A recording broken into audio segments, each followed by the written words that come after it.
Class हम लोग start करेंगे आज कॉलिगेटिव प्रॉपर्टी में टाइप नंबर 3 जिसको हम लोग कहते हैं depression in freezing point. Depression in freezing point में जाने से पहले सबसे पहले हम लोग समझते हैं फ्रीजिंग पॉइंट होता क्या है। सिंपल से हम बात करते हैं फ्रीजिंग पॉइंट के बारे में। जिस टेम्परेचर पे कोई लिक्विड सॉलिड में कन्वर्ट होना स्टार्ट हो जाए उस टेम्परेचर को उस लिक्विड का फ्रीजिंग पॉइंट कहा जाएगा। बट वो लिक्विड सॉलिडिफाई कैसे होता है इसको भी जानते हैं हम लोग क्या करते हैं कि कोई लिक्विड लेते हैं और धीरे धीरे धीरे धीरे धीरे टेम्परेचर को क्या करते हैं, डाउन करते हैं। टेम्परेचर को डाउन करेंगे तो उस लिक्विड में वेपर बनाने की टेंडेंसी भी स्लोली स्लोली स्लोली स्लोली क्या होगी, कम होगी। तो सिंपल सा क्या रिलेशन निकल के आया कि अगर हम टेम्परेचर कम करेंगे तो वेपर कम होंगे, वेपर प्रेशर कम होंगे। मतलब हम फ्रीजिंग पॉइंट को वेपर प्रेशर के टर्म में डिफाइन करने जा रहे हैं।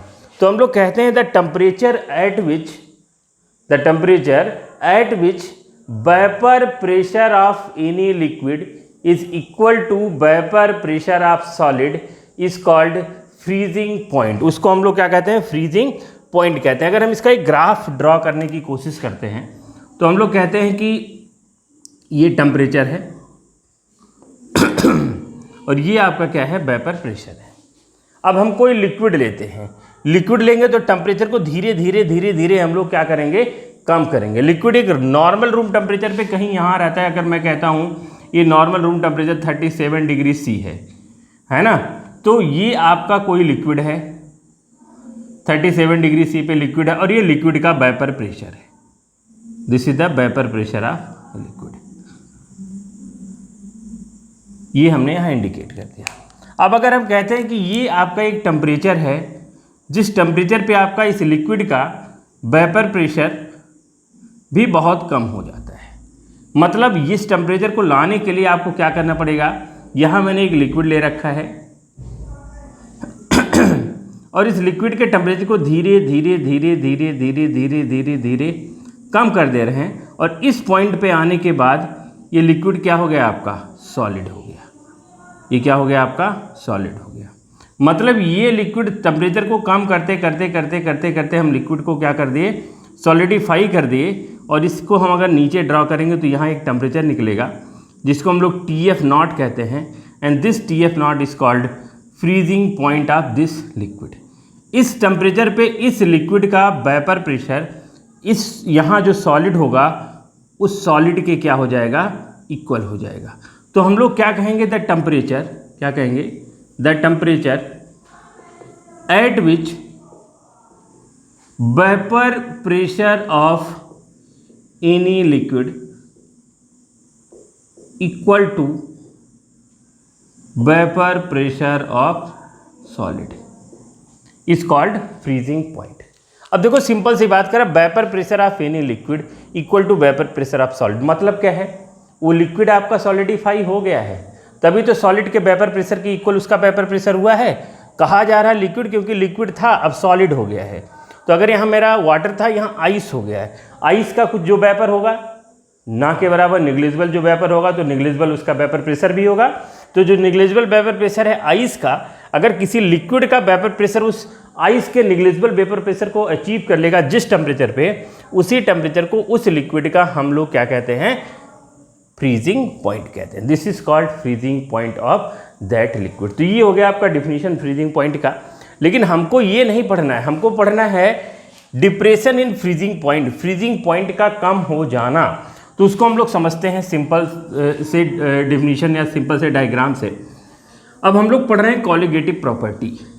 हमने आपको बार बार बताया है कॉलिगेटिव प्रॉपर्टी के 2-3 पॉइंट आपको अच्छे से पता होना चाहिए। पहली, कॉलिगेटिव प्रॉपर्टी डिपेंड करता है number of particle of solute पे, सॉल्वेंट के पार्टिकल पे डिपेंड करता ही नहीं है। दूसरी बात ये कहता है कि जो सॉल्यूशन होगा वो वेरी डाइल्यूट होगा। मतलब सॉल्यूट तो होंगे लेकिन सॉल्यूट बहुत कम अमाउंट में होंगे। तीसरी बात कहता है कि वो सॉल्यूट ना तो डिसोसिएट होंगे ना तो एसोसिएट होंगे। मतलब सॉल्यूट जब किसी सॉल्वेंट में जाएगा तो टूट के उसके पार्टिकल बढ़ेंगे नहीं और ना तो उसके पार्टिकल आपस में मिलके कम होंगे, मतलब 10 पार्टिकल डाला है तो 10 के 10 ही रहेंगे, ना उसमें कम होगा पार्टिकल में कुछ अमाउंट, ना पार्टिकल आपका बढ़ेगा, ना डिसोसिएशन होगा ना एसोसिएशन होगा। उसके बाद हमने कहा था कि हर एक कॉलीगेटिव प्रॉपर्टी किस पे डिपेंड करता है, मोलैलिटी के डायरेक्टली प्रोपोर्शनल होता है। तो हमको प्रूव भी करना है मोलैलिटी के डायरेक्टली प्रोपोर्शनल। अब आपने क्या लिया है, अब मैं यहाँ समझाने जा रहा हूँ डिप्रेशन इन फ्रीजिंग पॉइंट, कि मेरा फ्रीजिंग पॉइंट कैसे डिप्रेस होगा, कैसे फ्रीजिंग पॉइंट कम होगा, उसको जानने की कोशिश करते हैं। हमने क्या लिया, एक कंटेनर लिया ऐसे, इस कंटेनर में 100 ml वाटर डाला, ये आपका 100 ml वाटर है बेटा, और इस 100 ml वाटर को आपने ढक दिया, क्लोज कर दिया, और क्लोज करके आपने अपने घर के अंदर रेफ्रिजरेटर है उसके अंदर फ्रीज़र में डाल दिया इस 100 ml वाटर को। आपने देखा कि ये 100 ml वाटर जो था आपका 1 आवर 20 मिनट में आइस में कन्वर्ट हो जाता है, आइस में कन्वर्ट हो जाता है, मतलब 1 घंटा 20 मिनट में कुछ आपका रेफ्रिजरेटर के फ्रीज़र के अंदर टेम्परेचर ऐसा कम होगा जिस टेम्परेचर पे आपका ये वाटर आपका किस में कन्वर्ट हो जाएगा, आइस में कन्वर्ट हो जाएगा। ये आपने नोट किया, इसको आप करके भी देखिएगा, 100% करेक्ट आने वाला है। दूसरा क्या ले लिया आपने, सेम 100 ml वाटर दूसरे कंटेनर में आपने ले रखा है, ये आपका 100 ml वाटर है एक दूसरे कंटेनर में, और इस कंटेनर के अंदर आपने बहुत ज़्यादा नहीं, आपने 1 टीस्पून 1 टीस्पून इसमें शुगर के क्रिस्टल डाल दीजिए, 1 टीस्पून आपने शुगर डाल दिया, तो ज़्यादा शुगर नहीं, छोटी टीस्पून शुगर इसमें डाल दीजिए।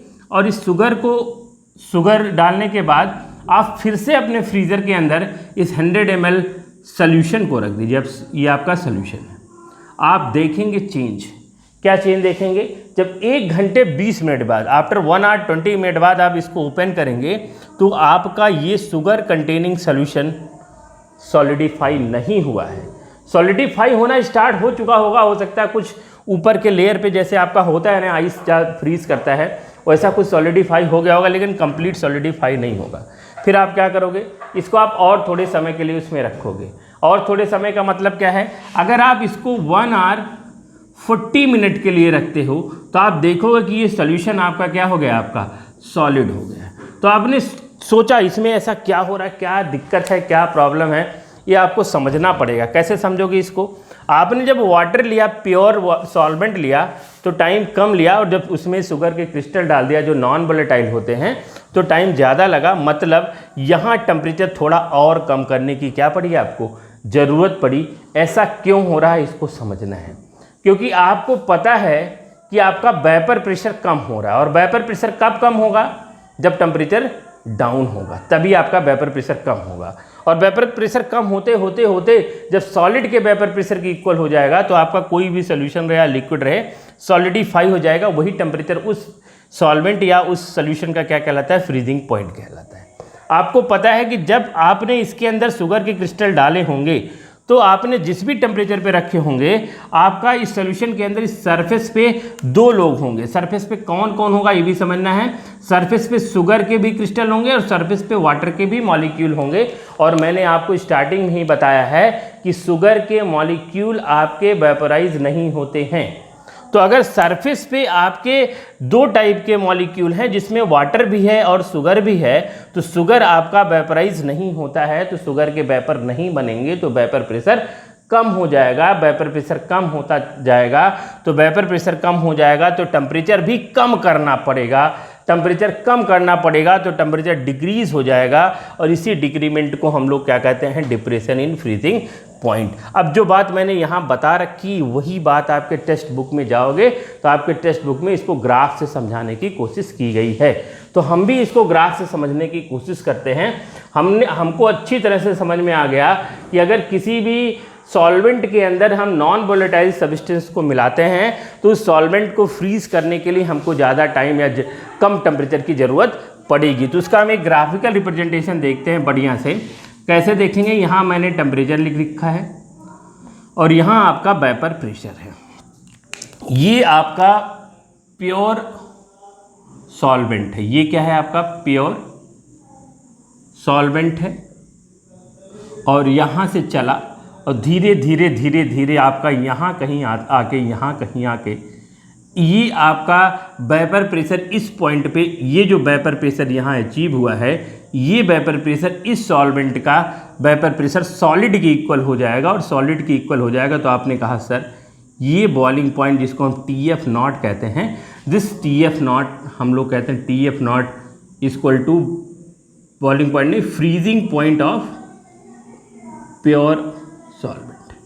This is the freezing point of pure solvent. अब आपने क्या कर रखा है, अब जब आपने इसके अंदर नॉन वोलेटाइल सॉल्यूट ऐड कर रखा है तो आपने देखा कि जब नॉन वोलेटाइल सॉल्यूट हम लोग यहीं से ही रखते हैं, नॉन वोलेटाइल सॉल्यूट ऐड करने के बाद सॉल्यूशन का यहीं वेपर प्रेशर रखते हैं, लेकिन इसके वेपर प्रेशर को कम करने के लिए आपको टेम्परेचर को और कम करने की क्या पड़ रही है, ज़रूरत पड़ रही है। तो कहीं इस पॉइंट पे ये जो मेरा सॉल्यूशन है, जो सॉल्यूशन के अंदर कंटेनिंग क्या है आपका, कंटेन है नॉन वोलेटाइल सॉल्यूट, जो इसके अंदर पड़ा हुआ है, इस नॉन वोलेटाइल सॉल्यूट के मिलाने की वजह से इसको फ्रीज होने के लिए और टेम्परेचर आपको क्या करना पड़ रहा है, कम करना पड़ रहा है। और इसी कमी को हम लोग क्या कहते हैं, डिप्रेशन इन फ्रीजिंग पॉइंट, जिसको हम लोग क्या कहते हैं, TF कहते हैं। तो ये TF क्या निकल के आया, TF निकल के आया freezing point dip of solution contain non volatile solute. अब आपको पता है कि ये जो फ्रीजिंग पॉइंट है प्योर सॉल्वेंट का ये ज़्यादा है और जो फ्रीजिंग पॉइंट है सॉल्यूशन का कम है। और कम इसलिए हुआ है क्योंकि सॉल्यूशन के अंदर हमने ऐड किया है नॉन वोलेटाइल सॉल्यूट। तो अगर आपको पता लगाने की कोशिश करोगे कि कितना कम हुआ है, कितना कम हुआ है, तो उसको हम पता लगा सकते हैं। हमको पता है this TF not, this is the freezing point of pure solvent, is more than freezing point of solution. Solution का फ्रीजिंग पॉइंट कम हो गया है due to addition of non volatile solute. तो कितना कम हुआ इसको हम लोग देखते हैं। हम लोग देखते हैं कैसे पता लगाएंगे। हमको पता है कि ये TF not is greater than TF, तो ये ज़्यादा है ये कम, तो हम लोग क्या फाइंड करेंगे, delta TF, change in freezing point. Change in freezing point क्या होगा आपका, TF not minus TF, and this TF not minus TF, जो टेम्परेचर आपको निकल के आएगा वही टेम्परेचर आपका कहलाएगा depression in freezing point. This is called depression in freezing point. ये फ्रीजिंग पॉइंट का कम होना कितना कम हुआ, इस फॉर्मूले से हम इजीली क्या कर सकते हैं, कैलकुलेट कर सकते हैं। काफ़ी इंपॉर्टेंट है, इसलिए इंपॉर्टेंट है क्योंकि बहुत सारे छोटे छोटे 1 या 2 नंबर के न्यूमेरिकल इसी बात पे आ जाते हैं कि आपका प्योर वाटर का फ्रीजिंग पॉइंट आपका -1 डिग्री है, या कहा जाए प्योर वाटर का फ्रीजिंग पॉइंट आपका 0 डिग्री C है, 0 डिग्री C। और अगर उस प्योर वाटर के अंदर हमने शुगर को मिला दिया तो फ्रीजिंग पॉइंट घट के आपका -2 डिग्री C हो जाता है। तो आपको फाइंड करना है कितना फ्रीजिंग पॉइंट कम हुआ है। इट्स वेरी सिंपल, आपको पता है डेल्टा TF इक्वल टू क्या हो जाएगा, 0 डिग्री C -2 डिग्री C। तो कितना आंसर आ जाएगा, डेल्टा TF इक्वल टू हो जाएगा 2 डिग्री C। मतलब 2 डिग्री टेम्परेचर आपको क्या हुआ, आपका कम हुआ है। 2 डिग्री टेम्परेचर आपका क्या हुआ है, कम हुआ। This is called depression in freezing point. लेकिन हमको यही केवल नहीं समझना था डिप्रेशन इन फ्रीजिंग पॉइंट, हमको ये समझना था depression in freezing point is a colligative property. तो हमको प्रूव करना है this delta TF is directly proportional to molality, तभी आपका ये कॉलिगेटिव प्रॉपर्टी होगा। तो अगर आपका जितना अमाउंट में, आपको एक बात समझ में आनी चाहिए, जैसे जैसे हम टेम्परेचर कम करेंगे वैसे वैसे आपका वेपर प्रेशर भी कम होगा, और जैसे जैसे वेपर प्रेशर कम होगा वेपर प्रेशर आपका लोअर होता जाएगा। तो आप कह सकते हो कि सर कि जैसे जैसे मेरा डिप्रेशन इन फ्रीजिंग पॉइंट होगा वैसे वैसे आपका क्या होने वाला है, लोअरिंग इन वेपर प्रेशर होने वाला है। मतलब हम एक बात कह सकते हैं clear cut, delta TF is directly proportional to delta P। What is the delta P? Delta P is lowering in vapour pressure, vapour pressure का कम होना। मतलब जब पहले प्योर सॉल्वेंट रहा होगा तो उसका वेपर प्रेशर PA नॉट रहा होगा जो कि ज़्यादा था, और जो सोल्यूशन है उसका वेपर प्रेशर PS है जो कि कम है। तो तो अगर हम PA0 is greater than PS कहते हैं तो हम कहते हैं सर कि lowering in vapour pressure delta P equal to PA0 minus PS and this is called lowering in vapour pressure. ये है आपका lowering in vapour pressure. This is the vapour pressure of pure solvent and this is the vapour pressure of solution. क्योंकि temperature कम हुआ तो solution का vapour pressure भी कम हुआ है।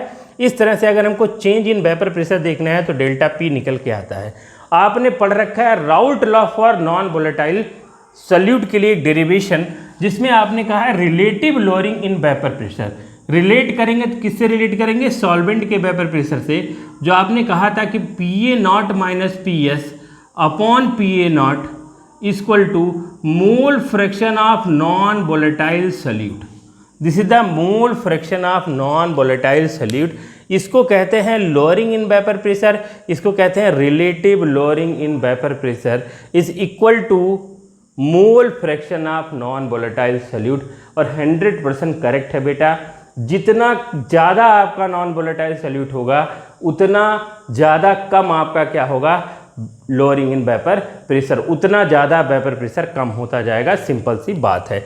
ये इक्वेशन आपको मिलके तैयार हो जाएगी। अब इसका इसमें जब क्रॉस मल्टीप्लाई करोगे तो कहोगे आप PA0 minus PS equal to PA0 जाई B। और आप जानते हो कि PA0 minus PS equal to हम लोग क्या कहते हैं? डेल्टा P, जिसको कहते हैं लोअरिंग इन वेपर प्रेशर। इस इक्वेशन को ध्यान से देखिए, ये इक्वेशन पूरी तरह से होल्ड कर रहा है delta P lowering in vapour pressure. और लोअरिंग इन वेपर प्रेशर की जगह हम लोग लिख सकते हैं PA0 जाई B। तो ये हम काम करने जा रहे हैं, यहाँ क्या करने जा रहे हैं? डेल्टा TF इक्वल टू हम लोग K एक कांस्टेंट आ जाएगा। डेल्टा P की जगह हम लोग देंगे PA0 जाई B। आप सबको पता होना चाहिए प्योर सॉल्वेंट का जो वेपर प्रेशर होगा वो हमेशा कांस्टेंट होगा। तो ये दोनों कांस्टेंट है और कांस्टेंट इनटू कांस्टेंट हमेशा कांस्टेंट ही होता है। अब आपको इसको थोड़ा सा ओपन करना, क्योंकि हमको प्रूव करना कि है कोलिगेटिव प्रॉपर्टी। और कोलिगेटिव प्रॉपर्टी तभी प्रूव हो सकता है जब हम इसको मोलैलिटी के डायरेक्टली प्रोपोर्शनल करें। तो हम लोग कैसे कर सकते हैं? हमको पता है जाई B, आपको पता है जो सॉल्वेंट है उस सॉल्वेंट को हम A कह रहे हैं और जो सॉल्यूट है उसको हम लोग क्या कह रहे हैं? B कह रहे हैं। और A और B को मिलाने के बाद आपका क्या बन के तैयार हो रहा है? सॉल्यूशन। अब हम सॉल्वेंट A का अगर मोल फाइंड करें, है ना, सॉल्वेंट A का मोल of solvent, mole of solvent, तो मोल ऑफ सॉल्वेंट लिखेंगे जिसको हम लोग क्या कहेंगे? Na। उस तरह से हम लोग क्या कहेंगे? मोल of solute, mole of solute को हम लोग क्या कहेंगे? Nb। तो हमको जाई B मोल फ्रैक्शन सॉल्यूट का फाइंड करना है, तो मोल फ्रैक्शन जाई B इक्वल टू क्या हो जाएगा? Nb upon Na plus Nb। This is the mole fraction of solute. इस बात को हम यहाँ पे रखते हैं, यहाँ रखेंगे तो क्या होगा? देखिए डेल्टा TF इक्वल टू हो जाएगा K PA0 और जाई B की जगह हो जाएगा Nb upon Na plus Nb। Hopefully ये बात आपको समझ में आई होगी। अब इसको समझने के लिए एक छोटा सा और एग्जांपल लेते हैं। सपोज करो आपका ये जो मेरा सॉल्वेंट का मोल है वो 1 है और जो सॉल्यूट है उसका मोल है 2। तो टोटल मोल की अगर हम बात करेंगे, टोटल मोल जो सॉल्यूशन का होगा 1 प्लस, इसको 0.5 लिखते हैं, तो 1 प्लस 0.5, या इसको हम 5 ले लेते हैं, इसको 0.5, तो 5 प्लस 0.5 इक्वल टू हो जाएगा 5.5। This is the 5.5। अब आपको क्या करना है? इसका मोल फ्रैक्शन फाइंड करना है जाई B इक्वल टू Nb की वैल्यू आपका कितना है? 0.5। अब आपका ये क्या है? ये है आपका 5 प्लस 0.5, 0.5 ही मत लो और कम लो, 0.1, क्योंकि आपका बहुत ज़्यादा डाइल्यूट है। 0.1 आप ऐसे लिए, ऐसे। अब आप हमको एक बात बताइए, ये जो वैल्यू है आपका 0.1 डिवाइडेड बाई 5 प्लस 0.1, अगर हम 5 में 0.1 ऐड करते हैं तो इस 5 के वैल्यू पे कोई चेंज आएगा क्या? बताओ। 5 के कंपेयर में 0.1 इज ऑलमोस्ट निग्लिजिबल है कि नहीं?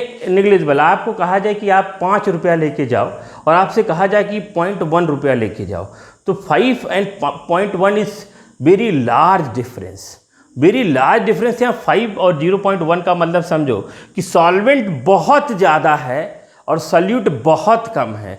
मतलब 100 ml वाटर में आपके 5 या 1 क्रिस्टल 100 ml वाटर लिया, एक क्रिस्टल चीनी का डाल दिया और कहो लो बहुत मीठा सोल्यूशन बनकर तैयार हो, पियो। बहुत मीठा लगेगा क्या आपको?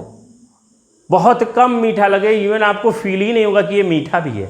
बट ये नहीं कह रहा हूँ कि आपका शुगर के क्रिस्टल ही नहीं, शुगर के क्रिस्टल है लेकिन बहुत कम है, क्योंकि आपको पता है कि कॉलिगेटिव प्रॉपर्टी आपका किसके लिए एप्लीकेबल है? Very dilute solution, very dilute solution. अब देखो ये इसलिए मैं बता रहा हूँ, अगर मैं किसी भी वैल्यू को 5 से डिवाइड करता हूँ, उस वैल्यू पे जो चेंज आएगा, अगर 0.1 ऐड कर देता हूँ तो उस वैल्यू पे निग्लिजिबल चेंज आएगा, ऑलमोस्ट निग्लिजिबल चेंज आएगा। क्यों?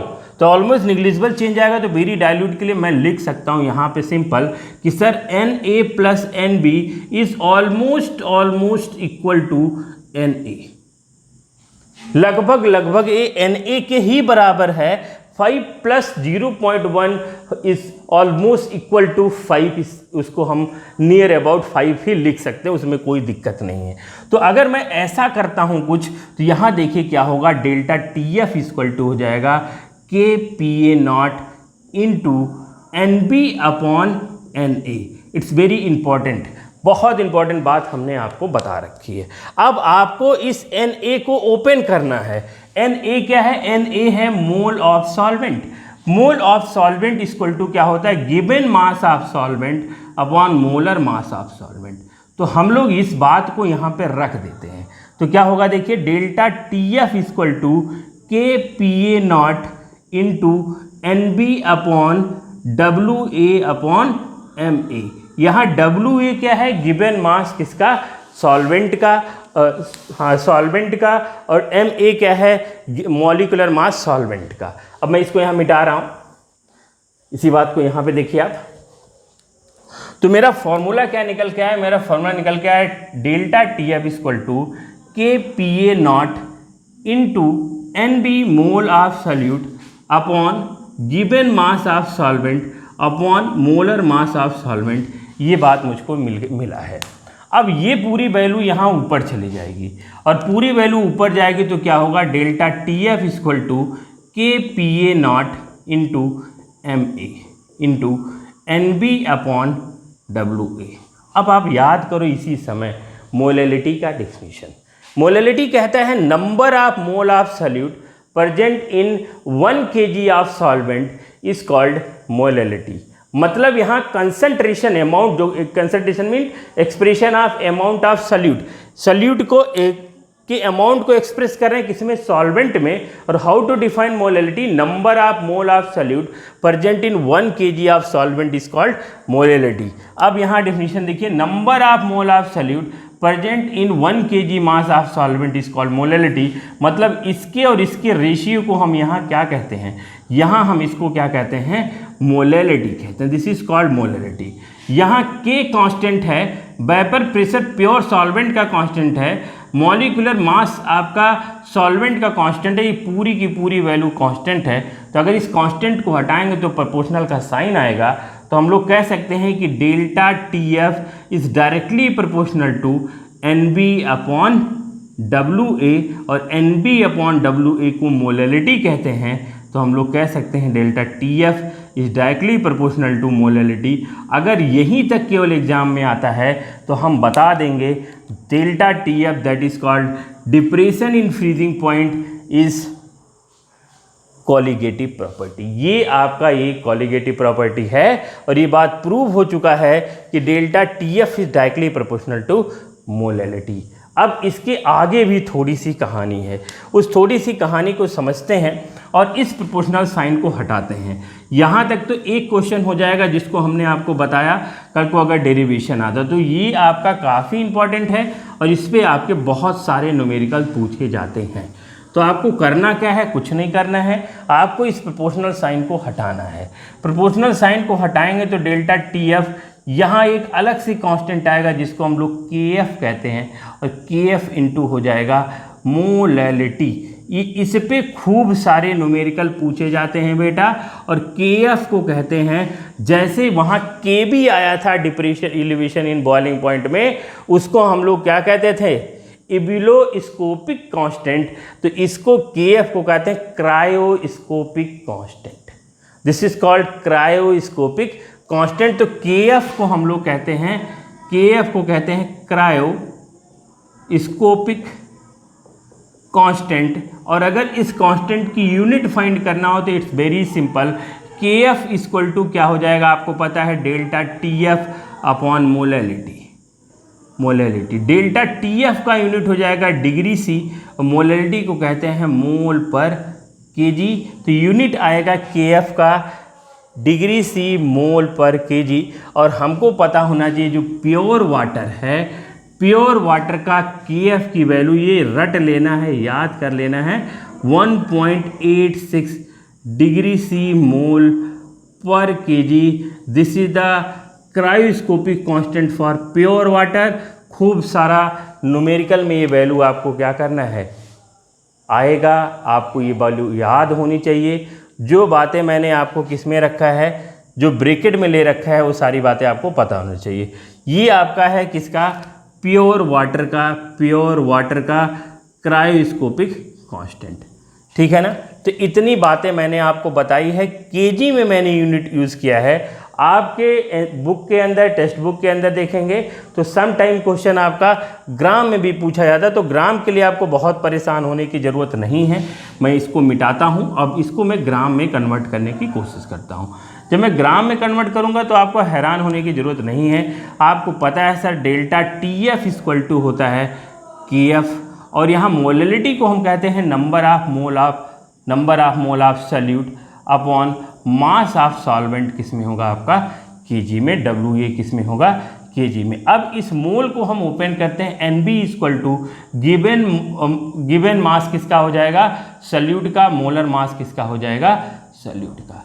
सिंपल सी बात है, डेल्टा TF इक्वल टू हो जाएगा KF इंटू NB की जगह हम WB अपॉन क्या कर सकते हैं, ये वैल्यू नीचे आ जाएगी, MB इंटू WA। अब अगर ये सब पूरी वैल्यू किस में है, पूरी की पूरी वैल्यू kg में है। अगर हम इसको ग्राम में देखेंगे तो इसको 1000 से डिवाइड कर देंगे, और 1000 से डिवाइड करेंगे 1000 ऊपर चला जाएगा, तो डेल्टा TF इक्वल टू आ जाएगा KF into WB upon MB into WA into 1000। इस पर खूब सारा न्यूमेरिकल पूछा जाता है। जब आपको सारी वैल्यू ग्राम में दी गई होगी तो आपको ये एक्सप्रेशन क्या करना है, यूज़ करना है।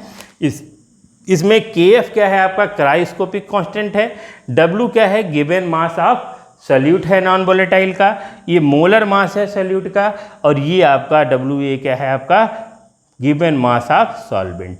तो ये मैंने आपको पूरा डिप्रेशन इन फ्रीजिंग पॉइंट समझाया। इससे रिलेटेड जो फॉर्मूले निकल का, ये फार्मूला इंपॉर्टेंट है, ये फार्मूला इंपॉर्टेंट है, ये वाला फार्मूला आपको डेल्टा TF इक्वल टू आपको पता होना चाहिए TF नॉट माइनस TF, ये फार्मूला आपको पता होना चाहिए। एक और मैंने बात बताई थी, delta TF is directly proportional to delta P equal to PA not minus PS कह सकते हैं, और इसके या ऐसे कह सकते हैं directly proportional to PA not minus PS, या कह सकते हैं डायरेक्टली प्रोपोर्शनल टू क्या था आपका PA नॉट जाई B। तो ये सारी बातें आपको क्या होनी चाहिए, पता होनी चाहिए। इस तरह से मैंने आपका एक बहुत इंपॉर्टेंट टॉपिक ख़त्म किया, जिसको हम लोग कहते हैं depression in freezing point. Revise करिए। Thank you very much.